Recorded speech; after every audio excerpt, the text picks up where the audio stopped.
I used to live in a rural area of Jamaica, where the roads are almost entirely made of dirt.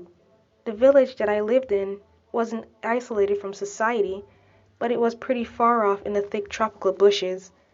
In order to make a living, my family and I would travel to town to sell fruits and vegetables in the food market.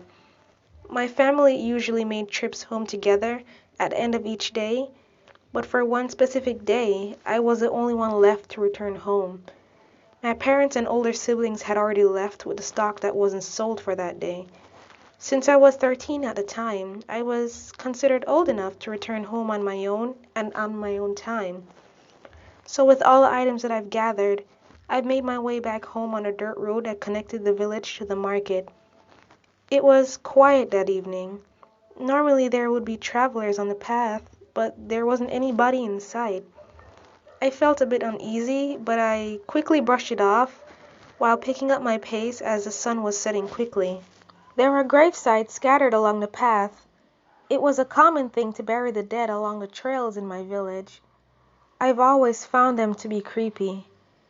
As I was approaching the path that led to my house, I spotted a white figure in the distance. It was oddly dodging in between the trees. I thought it was the old drunk man that lived next door to me, so I didn't think much of it. But as I got closer, I realized that it was not the old man. It was something else. Something not human. It was a tall, pale figure with arms stretched to the ground. It had no hands, just stubs at the end. Its feet were morbidly bent backwards like they were broken. It looked as if its skin had melted onto its bones.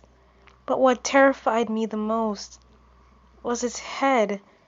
It was not on its shoulders, but it was on its waist. I froze in fear, realizing that it was something that I feared all my life. It was a Duppy, a restless soul or malicious spirit that roams the countrysides at night or late evenings.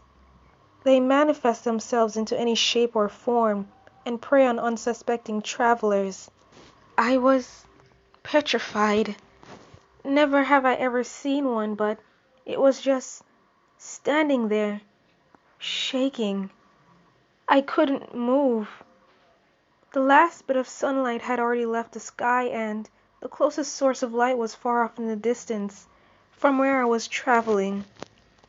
I could feel the tears streaming down my face as I took a step backwards, trying to form a prayer to help protect me. And somehow it heard as it twisted its body in anguish and released a blood-curdling scream as it staggered towards me. And just like that, it took off in my direction, bending those broken feet. I screamed, turned around and dropped everything I had and hightailed it back into the food market. I didn't take any chance at stopping. All I heard behind me as I ran was a snapping of bones and the muffled howl of that hideous thing. I didn't know for how long I was running. All I wanted was to get away from that hideous Duppy. As I got closer to the market, the sound of the Duppy faded into the distance. It seemed to have stopped, and when I was finally close enough to actual people, I finally stopped to catch my breath, while still bawling my eyes out. I got a few concerned glances, but I just didn't care. I was just relieved that thing was no longer chasing me, and that I was finally at the market. I made my way to the stall my parents owned and sat there until I was noticed by a few passers-by. They called my parents and reunited me with them. I looked like a mess, but I was just so relieved my family was there with me. I told them everything that happened that night. They all passed worried and terrified looks. My father reassured me as we all headed back home together. From that night onwards, I was never allowed to return home on my own again. I'm now doing just fine. But sometimes I wonder what would have happened if that Duppy had caught up to me.